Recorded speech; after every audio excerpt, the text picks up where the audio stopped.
It was around 12:40 a.m. during a quiet night shift at a large call center in Sector 18.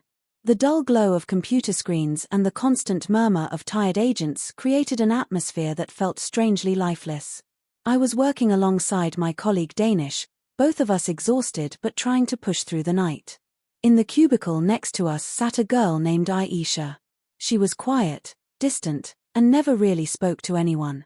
She would arrive exactly on time, log into her system, wear her headset, and begin working without looking around.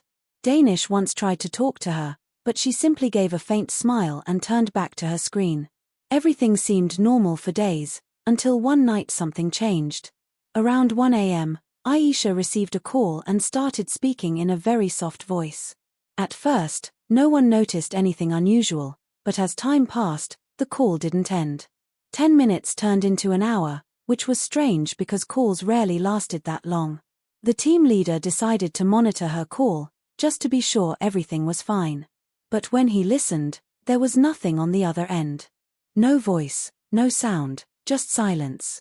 The moment the call was monitored, Aisha suddenly disconnected it and turned toward us with a cold, unsettling expression before quietly walking out of the office. After that night, she never came back. At first, people assumed she had quit, but after several days passed and her phone remained off, management decided to check her address. What they discovered shocked everyone. According to the people living there, Aisha had died years ago. Even her family confirmed it. After that, the entire office atmosphere changed. Strange things began happening during the night shift. Employees started hearing footsteps in empty corridors, soft sounds of movement when no one was around. The place no longer felt normal. One night, a female agent ran out of the washroom in panic.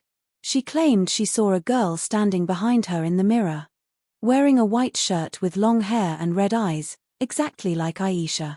But when she turned around, the washroom was completely empty. Another night, the pantry lights turned on by themselves even though no one was inside.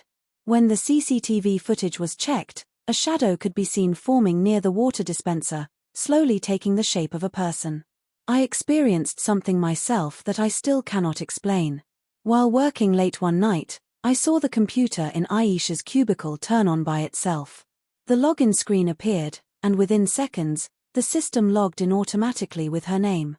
I froze as I stared at the screen, until it suddenly shut down again. When I told Danish about it, he refused to believe me.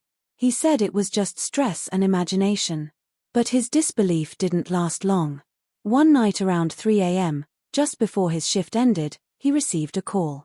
He answered casually, but within seconds his expression changed.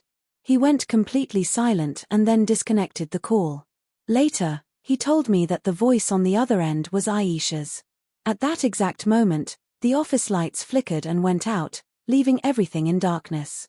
As Danish sat there, trying to understand what was happening, he noticed something terrifying. The chair in Aisha's cubicle was slowly rotating on its own.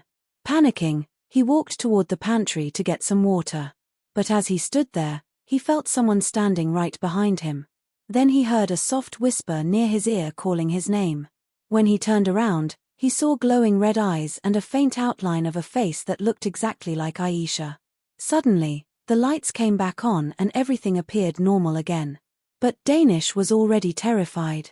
He rushed toward the elevator and pressed the ground floor button, hoping to leave the building immediately. When the elevator doors opened, it did not look like the ground floor. Instead, it looked like an old graveyard filled with silent figures standing still and staring directly at him. Among them stood Aisha. Danish tried to close the elevator doors, but the buttons didn't work. The figures slowly began moving toward him. Unable to handle the fear, he collapsed in the corner and shut his eyes, whispering prayers. Moments later, the elevator opened again and normal employees entered. Everything looked completely normal. They found Danish trembling and unable to speak. The next morning, both of us resigned without hesitation. No job was worth staying in a place like that. Later, we learned that the building had been constructed over an old graveyard. But the story didn't end there. A few weeks later, Danish received a call from an unknown number late at night. He ignored it at first, but when it rang again, he answered. There was silence, followed by a faint static sound, and then a familiar voice whispered, "Hello. Aisha this side." When he checked the number, it was the same landline from that abandoned call center. And ever since that night, his phone rings at the same time again and again, with the same voice still waiting, as if the night shift never ended.